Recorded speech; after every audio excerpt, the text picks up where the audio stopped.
wabarakatuh. Eh, saya akan menjelaskan tentang kepemimpinan transformasi. Apa sih kepemimpinan transformasi itu? Yakni kepemimpinan yang karismatik dan mempunyai peran sentral strategi dalam membentuk organisasi mencapai tujuannya. Cirinya kepemimpinan transformasi itu ada 4. Yang pertama, pengaruh ideal. Yang kedua, motivasi inspirasional. Yang ketiga, stimulasi intelektual. Dan yang terakhir, pertimbangan individual. Oke, yang pertama, pengaruh ideal. Perilaku pemimpin yang memberikan visi dan misi serta mendapatkan respek dan kepercayaan dari bawahannya. Yang kedua, motivasi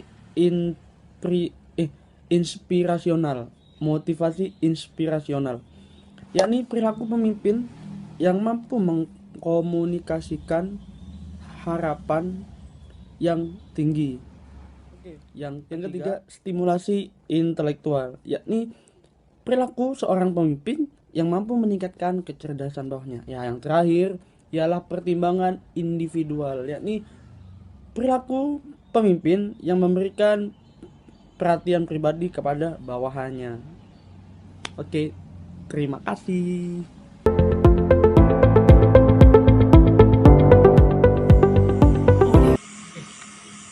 Apa itu sih kepemimpinan Pancasila? Kepemimpinan Pancasila yakni seorang pemimpin yang dapat mengaplikasikan ideologi Pancasila yang 5. Yang pertama, satu, ketuhanan yang maha esa. Seorang pemimpin bukan hanya mengedepankan kebijaksanaannya dalam mengelola sebuah organisasi. Jadi seorang pemimpin harus juga bisa mengedepankan ketakwaannya kepada Allah. Yang kedua, kemanusiaan yang adil dan beradab. Seorang pemimpin harus bisa bersikap adil ke bawahannya. Bukan hanya sifat adil saja, tapi kalimat kedua mencakup kemanusiaan dan yang adil dan beradab. Begitu juga pemimpin harus mempunyai adab atau akhlak kepada bawahnya. Jadi pemimpin bisa menghormati bawahnya dan bawahan juga bisa menghormati pemimpinnya. Jadi seorang pemimpin tidak boleh semena-mena terhadap bawahan. Oke. Yang ketiga, persatuan Indonesia. Nah, jadi seorang pemimpin tidak hanya harus mengedepan ketakwaannya dan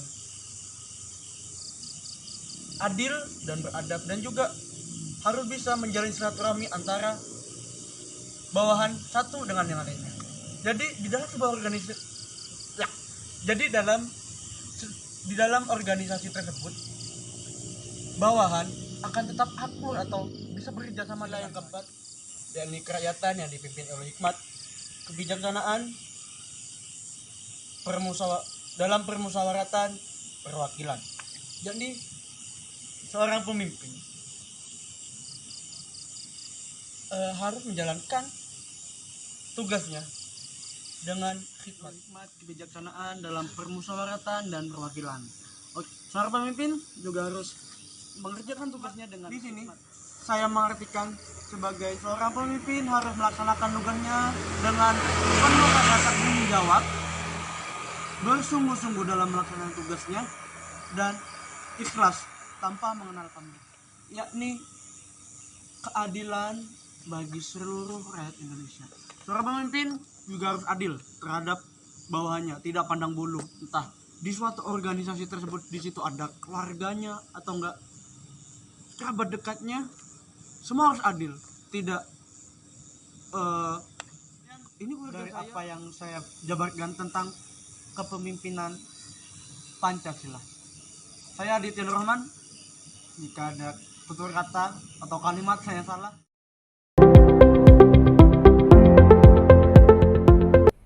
Assalamualaikum warahmatullahi wabarakatuh. Nama saya Dinta Lutfianingrum, NIM T2018-3079.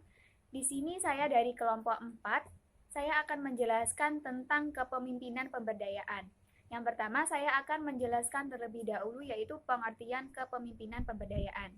Pemberdayaan itu berarti berkekuatan atau bertenaga. Menurut Suhendra mengartikan bahwa pemberdayaan sebagai suatu kegiatan yang berkesinambungan, dinamis, secara sinergis mendorong keterlibatan semua potensi yang ada secara evolutif.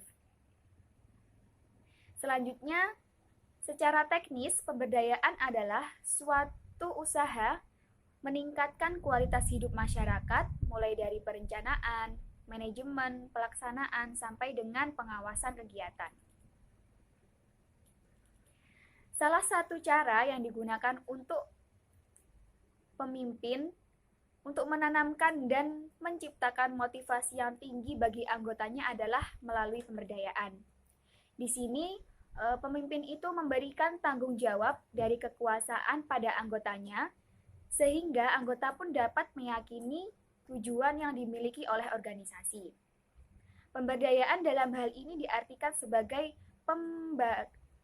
pembagian kekuasaan atau mendelegasikan kekuasaan dan wewenang kepada anggota di dalam organisasi. Dalam pembagian itulah pemimpin memberikan pengetahuan kepada anggotanya tentang seluk-beluk tugas dan wewenangnya sehingga terjadilah kerjasama yang baik antara pemimpin dan anggotanya. Yang kedua, saya akan menjelaskan karakteristik kepemimpinan pemberdayaan. Jadi, untuk meningkatkan pemberdayaan itu sebagai budaya organisasi yang baik, maka perlu diperhatikan hal-hal sebagai berikut. Yang pertama yaitu partisipasi, selanjutnya yaitu inovasi, dan memiliki akses pada informasi. Dan selain hal itu yang harus diperhatikan yaitu tanggung jawab, menghormati orang dan menghargai kekuatan dan kontribusi. Selanjutnya menekankan pentingnya komunikasi yang terbuka, jujur, mengakui nilai-nilai pertumbuhan dan perkembangan pribadi. Yang selanjutnya yaitu yang ketiga, kompetensi pemberdayaan. Kompetensi pemberdayaan itu antara lain menghormati orang dan menghargai kekuatan dan kontribusi mereka yang berbeda-beda, menekankan pentingnya komunikasi yang terbuka, jujur, mengakui nilai-nilai pertumbuhan dan perkembangan pribadi, mementingkan kepuasan pelanggan, berusaha memenuhi kebutuhan dan adanya perbaikan sebagai suatu proses yang tetap di mana setiap orang harus ikut ambil bagian secara aktif. Terima kasih. Wabillahi taufiq wal hidayah. Wassalamualaikum warahmatullahi wabarakatuh. Assalamualaikum warahmatullahi wabarakatuh. Nama saya Miftahul Jannah, NIM T2018-3055. Saya dari kelas MPIC 2 dari kelompok 4 akan menjelaskan tentang kepemimpinan visioner. Yang pertama yaitu pengertian kepemimpinan visioner. Apa sih kepemimpinan visioner itu? Di sini kepemimpinan visioner adalah pemimpin yang memiliki pandangan ke depan untuk merumuskan, mengimplementasikan, dan menginformasikan pemikiran-pemikiran yang ada dalam dirinya sebagai interaksi antara dirinya dengan stakeholders yang ada di sekolah. Yang kedua yaitu karakteristik kepemimpinan visioner. Di sini menurut Brian Tracy yang dikutip oleh Asmuni, kepemimpinan visioner memiliki beberapa karakter. Yang pertama yaitu dapat memberikan interaksi terhadap orang lain. Yang kedua memiliki jiwa optimis. Yang ketiga berani menerima tanggung jawab pribadi. Yang keempat memiliki tujuan yang jelas. Dan yang kelima dapat menerima risiko dan mampu memberikan solusi terhadap orang lain. Yang ketiga yaitu kompetensi kepemimpinan visioner. Yang pertama yaitu gambaran yang jelas. Maksud dari gambaran yang jelas di sini, seorang pemimpin harus memiliki gambaran yang jelas tentang tujuan yang akan dicapai oleh suatu sekolah tersebut. Yang kedua yaitu pemikiran masa depan. Bahwasannya seorang pemimpin itu harus memiliki bagaimana seorang pemimpin itu tidak memikirkan sekolah pada saat ini saja, namun seorang pemimpin mampu memikirkan posisi bagaimana sekolah di masa yang akan datang. Yang ketiga yaitu kemampuan merencanakan, dan yang keempat perencana proaktif. Maksud dari perencana proaktif di sini yaitu seorang pemimpin itu harus selalu mengikuti rencana yang dilakukan. Yang selanjutnya yaitu pengambil keputusan, dalam artian seorang pemimpin berani mengambil keputusan dan memberikan solusi terhadap orang lain. Yang selanjutnya yaitu penghubung proses. Maksud dari penghubung proses di sini, seorang pemimpin itu harus mampu menghubungkan antara dirinya dengan stakeholder sekolah. Selanjutnya yaitu pengembangan koalisasi. Maksud dari pengembangan koalisasi di sini yaitu seorang pemimpin harus mampu menciptakan suasana harmonis dengan stakeholder yang ada di sekolah. Selanjutnya yaitu pembelajaran berkelanjutan, dan yang terakhir adalah merangkul perubahan. Maksud dari merangkul perubahan di sini yaitu seorang pemimpin itu harus mampu menentukan strategi dan tindakan yang tepat untuk perubahan tersebut. Demikian dari saya, semoga bermanfaat. Wassalamualaikum warahmatullahi wabarakatuh.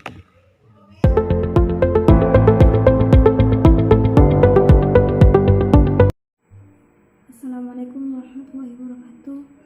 Saya Sulistianingsih, NIM T2018-3071.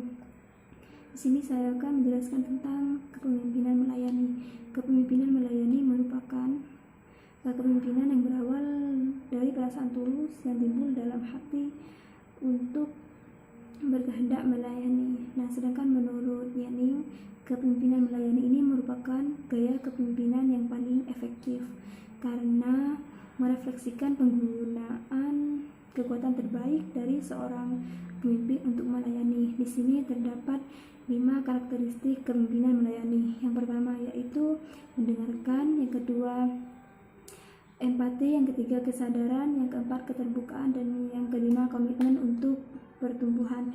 Yang pertama itu mendengarkan. Nah, seorang pemimpin haruslah mendengarkan dengan penuh perhatian apa yang diinginkan bawahannya dan memperjelas apa kerja dari bawahannya. Yang kedua yaitu empati. Empati di sini adalah seorang pemimpin yang melayani adalah mereka yang berusaha memahami rekan kerja dan mampu berempati terhadap orang lain. Yang ketiga itu kesadaran. Kesadaran untuk memahami isu-isu yang melibatkan etika, kekuasaan, dan nilai-nilai, melihat situasi dari posisi seimbang lebih terintegrasi. Yang keempat yaitu keterbukaan, menekankan keterbukaan persuasi untuk membangun kepercayaan kepercayaan orang lain.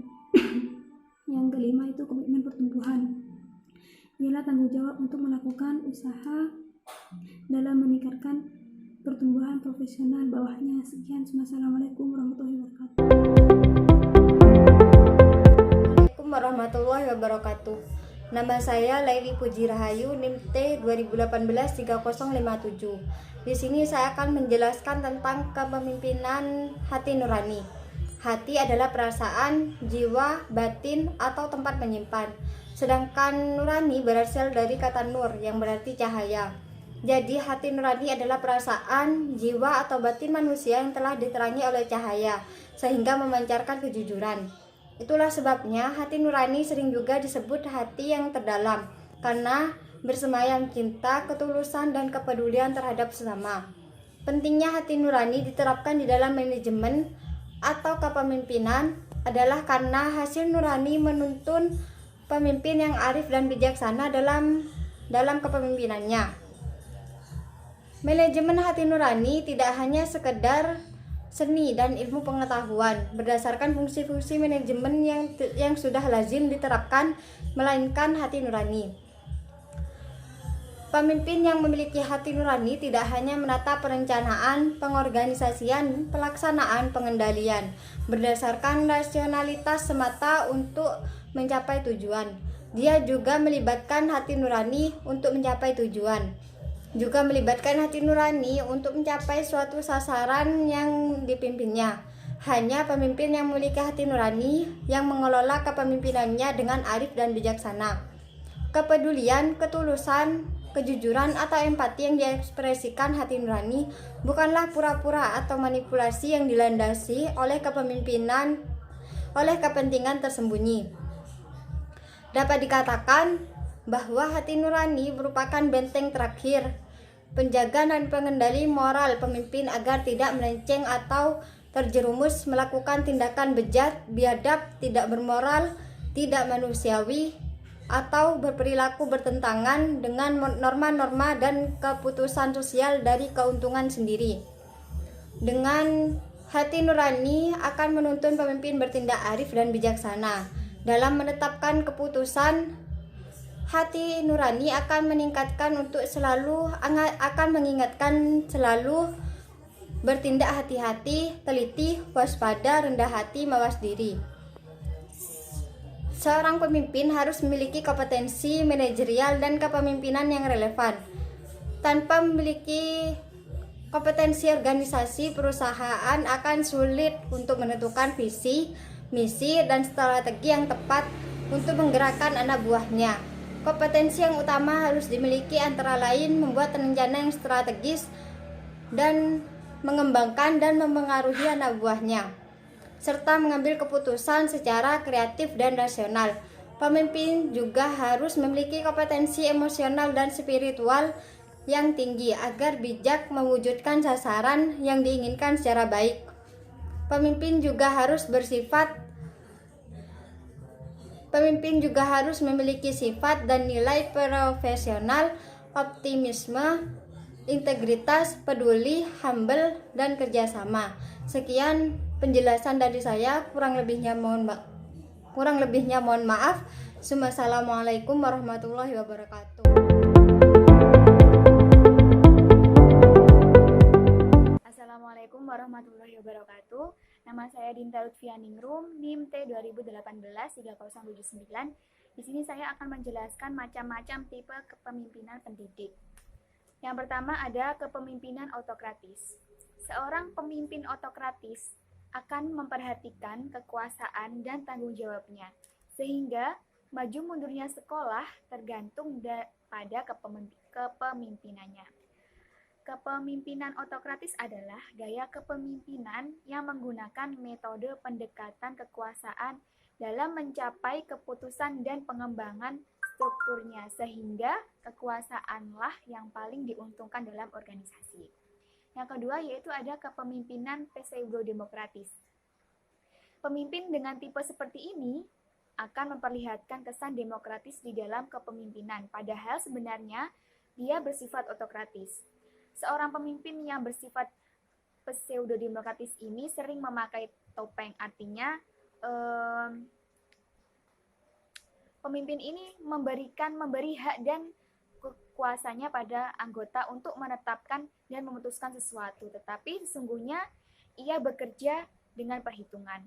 Yang ketiga yaitu ada kepemimpinan laissez-faire.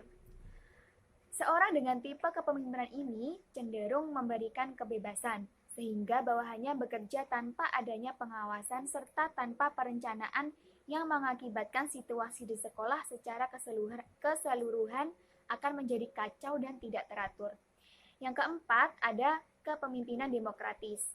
Pemimpin dengan tipe ini menganggap bahwa dia merupakan bagian dari kelompoknya, yang secara bersama-sama dengan anggotanya akan berusaha dan bertanggung jawab untuk tercapainya tujuan bersama.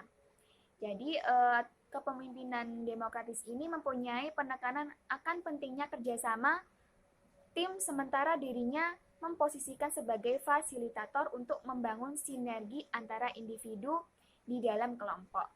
Terima kasih. Wabillahi taufiq wal hidayah. Wassalamualaikum warahmatullahi wabarakatuh.